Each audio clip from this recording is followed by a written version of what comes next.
This AIN video is brought to you by Corporate Angel Network.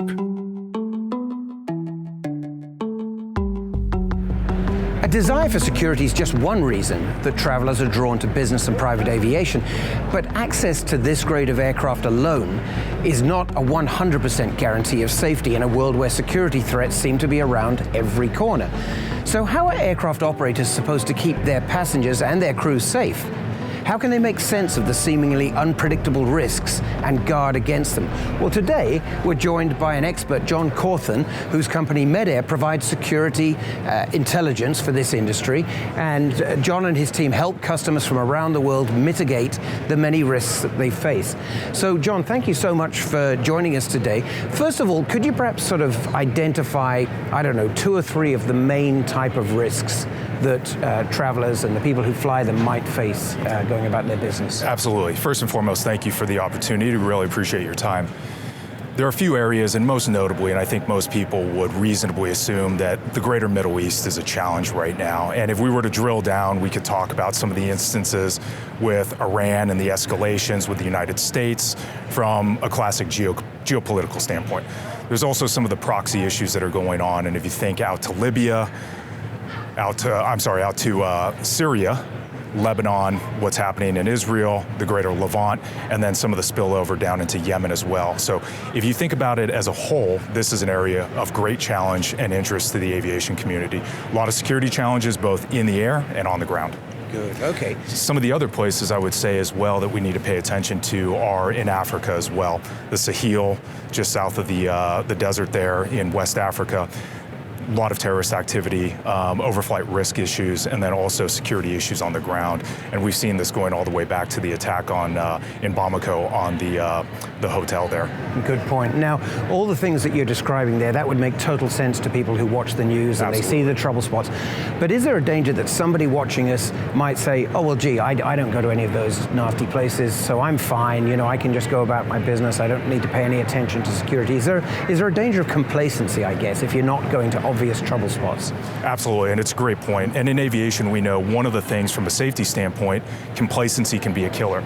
It's the same thing from a security standpoint as well. We get accustomed to going to locations that we've been to previously. We're creatures of habit, we get into our routines, and so quote unquote low risk environments don't mean no risk. It's not the same thing.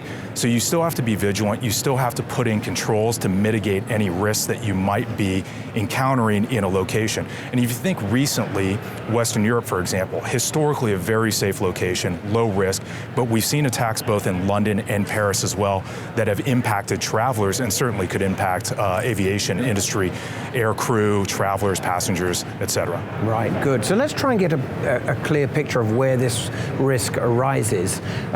You know, at the start of the journey, the passengers and the crew are locating to wherever the airplane is, I guess, and then they're boarding and flying somewhere and getting off and going to a hotel or a business meeting.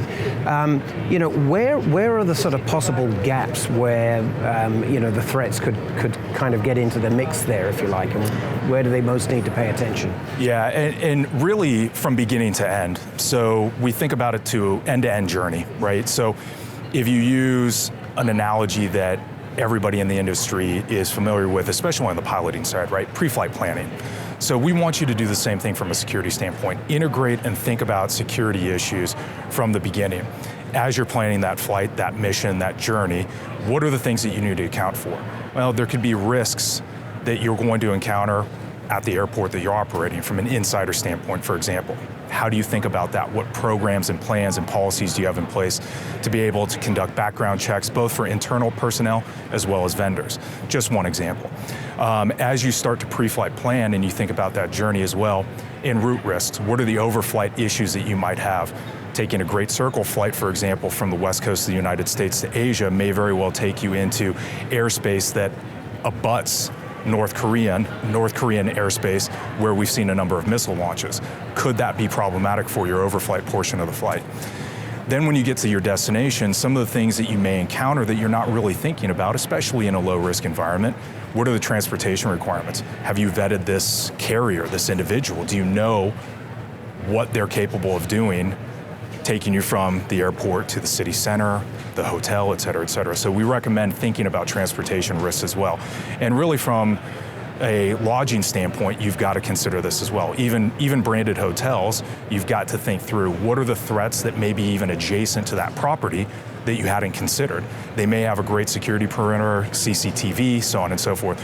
So I use those examples that are pretty simple to understand, but it's really thinking about it from beginning to end. Sure. So it sounds like, really information is power when it comes to Absolutely. security. And what you're basically saying is to the pilots, just as you would do a flight plan for how you're going to get from A to B, just as you're going to plan where you're getting fuel from, where you're getting catering from, everything else that you need, you're arguing security has to be part of that planning process. Don't just show up and hope it goes right. Absolutely, because you'll find yourself in a very precarious position and fairly low probability in some instances, but it could be quite high impact. And then the question becomes, what do you do when an event occurs and you now have to become reactive? So we recommend be proactive as well as have contingency plans in place in the event that you need to be reactive and figure out how to get yourself out of a bad situation or extract yourself from something that could be dangerous or compromise safety. Right. So describe for me, if you will, how your company gets involved in this. So I'm an operator, and I come to you and say, Medair, I'm planning on going to country X. I have no idea about anything in country X. Help me here.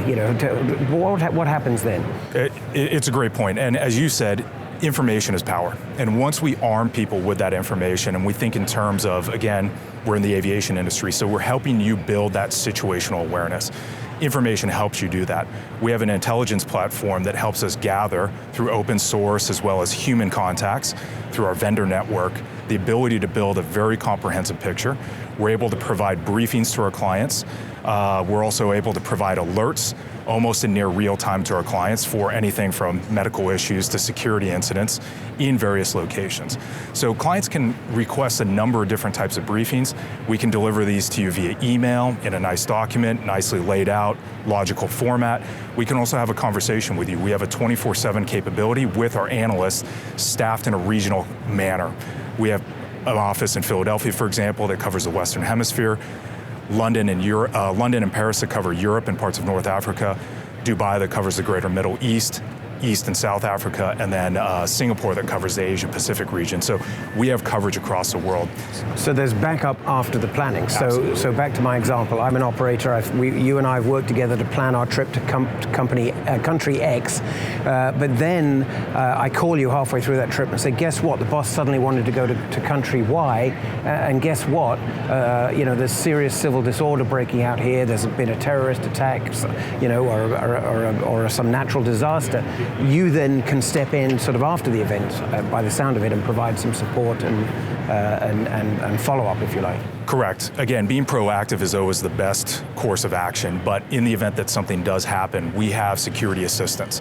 So we can provide, even from a proactive standpoint, recommended vendors for secure transportation, lodging recommendations, so on and so forth. But to your point, if something serious were to happen, we have the capability to stand up crisis management teams, manage that incident for our clients, and then help them get extracted, worst case scenario.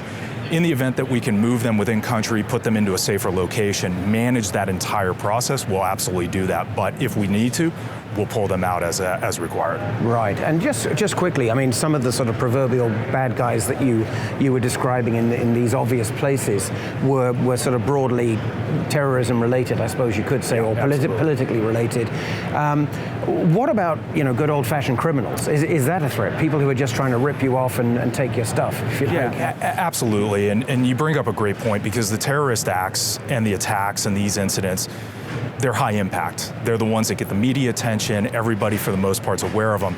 Day to day, the mundane things that happen, criminal activity, a mugging, your wallet's taken, your passport is stolen, or whatever the case may be, these are the types of things that you're going to probably more regularly interact with.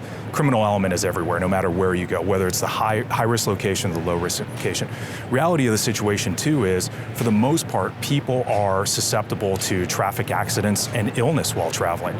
These are things that you need to account for as part of your overall mitigation plan, understanding what your risks are and then how you manage those risks. So Medair can do all of those things to help our clients really understand not only what the risk is, but then how do you manage that in an appropriate fashion? And it could be your classic security stuff all the way down to some of the, again, routine and mundane medical issues. Good, that's excellent. So, by the sound of it, broadly speaking, the risk is real. You're asking people to take that risk seriously.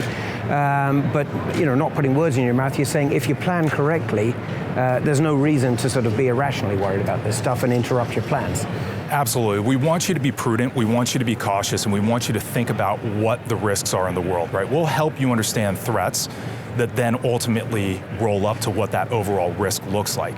But you can manage these risks for the most part, because at the end of the day, what we want to help our clients do, still get into that location, overfly that region, get to that area where they need to conduct critical business operations.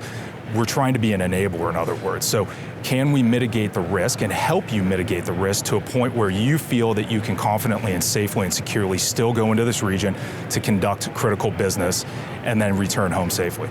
Absolutely. Can you ever remove risk entirely? Not possible. But we believe that you can manage it to a point where it's acceptable and you can still go on that flight. Thank you very much, John. That's very comforting to hear. So there you have it. Security, you can't ignore it, but you can plan for it. You can protect yourself. And again, we thank you very much for your help. Absolutely. there. Thank you so much for your time today. Most welcome. If you've enjoyed this video, please give it a thumbs up, share it, and subscribe to our channel. Also, visit AINonline.com and check out our e-newsletters for all the latest on the aviation industry.